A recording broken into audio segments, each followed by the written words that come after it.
Bonjour tout le monde, allez on se retrouve pour les énergies de ce week-end du 11 au 14 février. Et oui, j'espère que pour lundi, vous avez déjà un petit peu préparé la fête des amoureux, même si vous êtes tout seul, hein. Après tout, on t'a se fêter soi-même, hein. Comme on dit, on n'est jamais mieux servi que par soi-même. Allez, on va voir ça. Alors pour les énergies générales, j'ai pris l'oracle de la lune de Caroline Smith.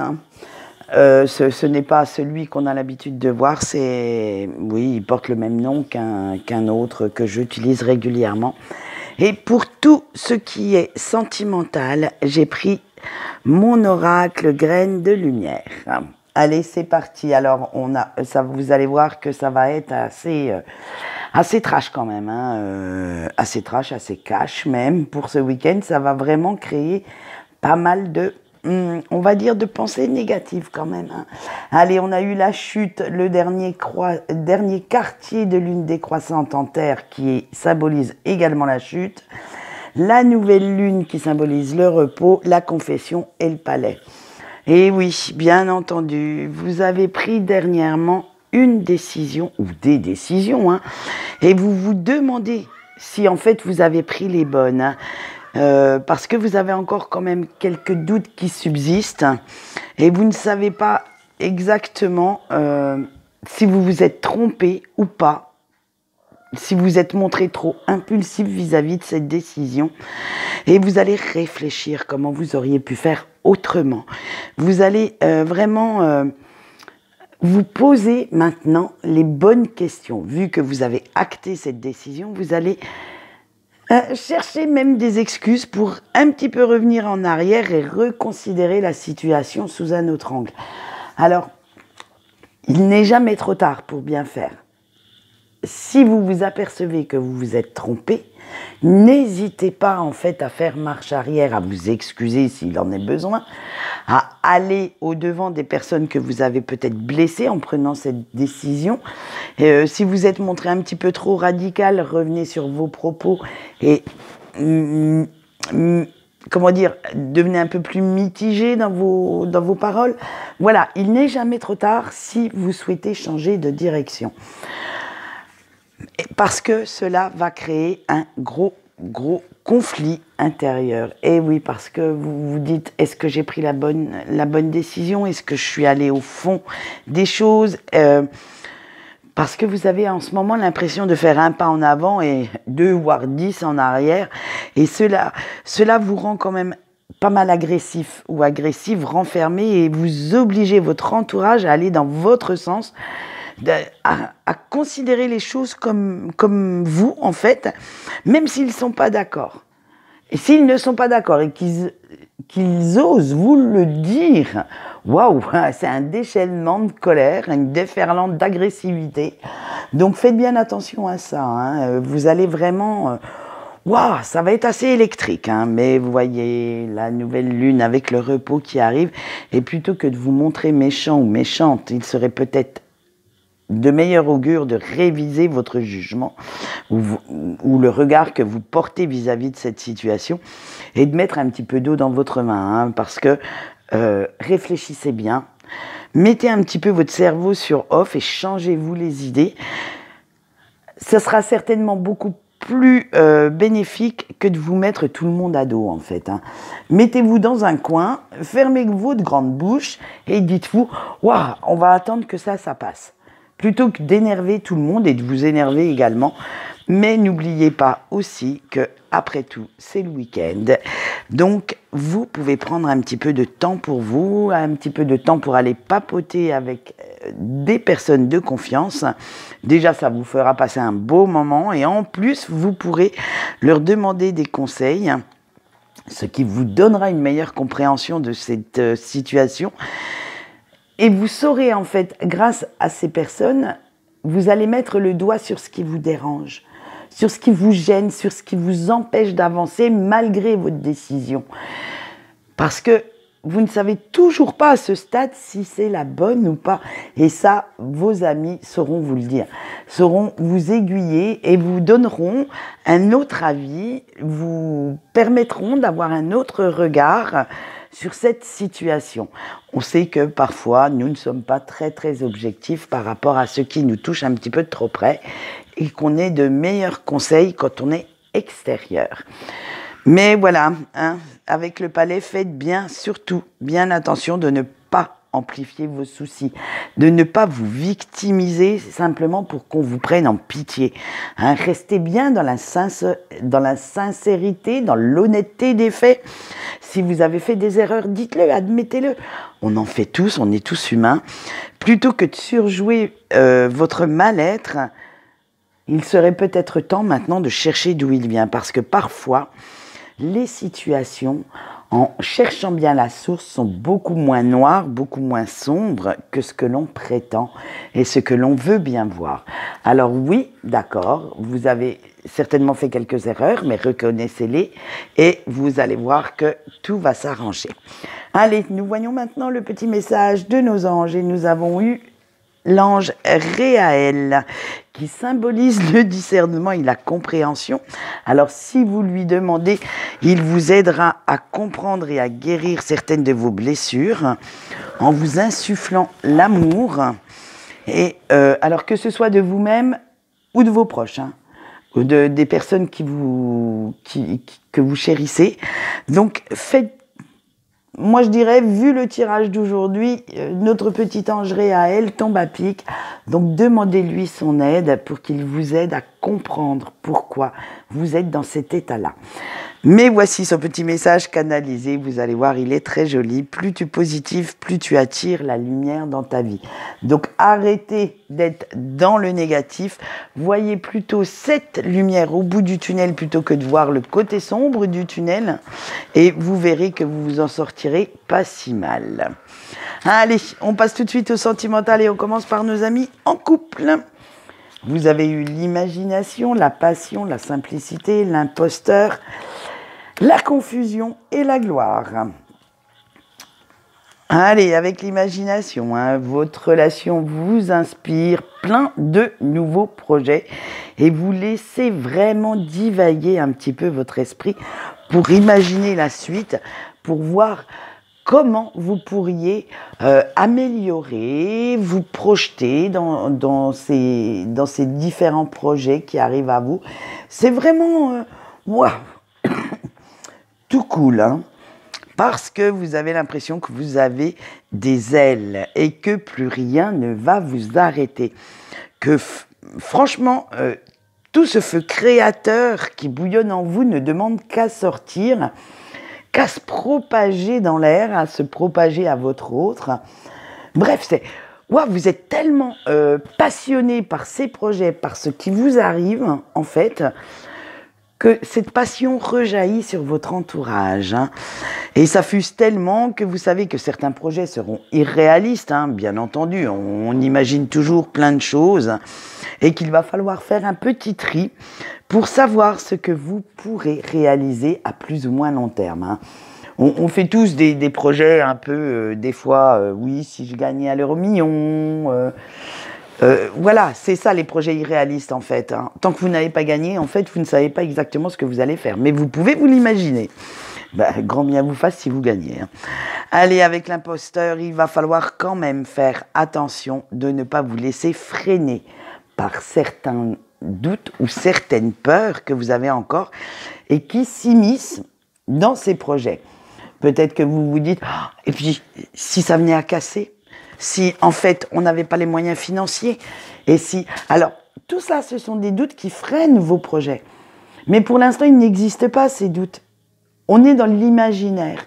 Donc, laissez votre imagination couler, laissez-la s'imposer, et puis après, vous verrez, quand il sera temps de les acter, vous verrez vraiment ce que vous pouvez faire ou pas. Hein, parce que sinon, vous allez créer la confusion.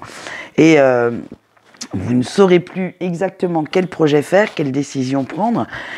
Alors, allez, courage. Posez-vous un petit peu et observez ce que vous pouvez faire avec les moyens que vous avez à l'heure actuelle.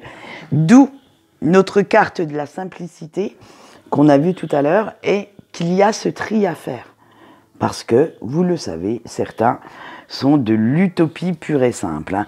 Mais ne vous inquiétez pas, vous allez tellement flamboyer d'énergie que vous aimez la laisser sortir, vous aimez dire à votre autre ce que vous imaginez. Et... mais tout en restant fidèle à vos principes, à vos rêves, à vos valeurs, vous n'allez pas chercher à copier, à copier les autres. Non, ce sont vos propres projets que vous faites. Donc, de toute façon, ils seront, à un moment donné, à acter. Ils vont germer dans votre esprit et vous saurez comment les faire, comment les rendre vivants, en fait. Voilà, alors... Faites 1001 projets pour ce week-end, seul ou avec votre autre, avec votre entourage proche, intime, et laissez-les germer et voyez ce que vous pouvez concrétiser réellement. Voilà ce qu'on peut vous dire, chers amis en couple. Eh bien, écoutez, de belles énergies créatrices en soi. Allez, on passe aux célibataires. Vous avez l'histoire, la fierté, les doutes, le partage et la page blanche. Avec l'histoire, attention! La nostalgie, la mélancolie reviennent hein, et tout votre passé sentimental vous revient en pleine face. En fait, vous allez également revoir les erreurs que vous avez pu commettre. Hein. Pourquoi vos histoires antérieures, puisque vous êtes célibataire, n'ont pas fonctionné? Pourquoi celles-ci, à un moment donné, ont été gâchées? Alors que ce soit de votre fait, ou du fait de l'autre, ou des autres, hein, peu importe. Mais vous allez essayer de voir pourquoi. Qu'est-ce qui a fait que? Et ça va vous amener quand même... Pourtant, vous n'avez pas à rougir de votre parcours parce que vous êtes resté fidèle à vous-même. Hein, fidèle, alors que ce soit en positif ou en négatif, hein, parce que tout le monde a ses côtés négatifs. Fidèle à vos principes, à ces petites valeurs qui étaient en vous. Et peut-être que, justement, à cause de cette fierté, à cause de cet ego mal placé, c'est là que ça a péché. Parce que vous n'avez pas fait les concessions qu'il fallait. À un moment donné, vous avez demandé beaucoup à l'autre. L'autre vous a peut-être donné peut-être trop. Et vous, en fait, eh ben, vous n'avez rien donné du tout. Et c'est là, justement, qu'il va falloir chercher ces erreurs. Parce que là, vous allez commencer à douter. Hein, vous allez vous remettre en question pour essayer de vous améliorer pour une prochaine rencontre amoureuse ou pour reprendre celle qui vient de se terminer. Mais en fait, vous allez aller chercher pourquoi. Et tous ces doutes vous disent que peut-être il y a quand même un petit peu de votre faute dans cette histoire, hein, dans cette rupture. Et c'est là que vous irez chercher quelques petits conseils auprès de personnes qui vous connaissent bien pour savoir quel côté de votre personnalité améliorer, quelles concessions vous pourriez faire pour qu'une relation réussisse ou quelle, on va dire, qu'est-ce que vous pourriez donner en plus en fait ? Parce que certaines personnes vous connaissent beaucoup mieux que vous-même, mais ça, vous ne voulez pas le reconnaître. Vous ne voulez pas reconnaître que vous aussi, vous avez vos côtés qui ont fait que cette rupture a été actée. Alors, allez chercher tout ça. N'ayez pas peur que les gens en face, si, attention, ce sont des personnes dignes de confiance, elles vous diront ce qui ne va pas. Mais avec beaucoup d'amour. Ce ne sera pas de la méchanceté, ce ne sera pas de la mesquinerie pour vous faire du mal, non. Elles vont vous dire ce qui ne va pas, mais avec beaucoup, beaucoup d'amour. Alors, allez chercher ces conseils, parce que si vous êtes dans le tas des célibataires, c'est qu'il y a quand même quelque chose qui cloche. Et vous allez avoir la page blanche pour lever tous ces blocages qui vous empêchent maintenant de vivre une relation sereine. Et en fait, ça va vous permettre de relever ce défi, que vous aussi vous avez le droit au bonheur, que vous aussi vous pouvez écrire une belle histoire d'amour. Ça va vous permettre en fait de faire table rase du passé, de peut-être repartir sur de meilleures bases avec votre ex ou au contraire aller chercher quelqu'un de nouveau qui vous convient à l'heure actuelle en vous étant amélioré. Et voilà, donc faites-le. Faites-le parce que, franchement, le bonheur, parfois, il y a quelques petits prix à payer pour le réussir.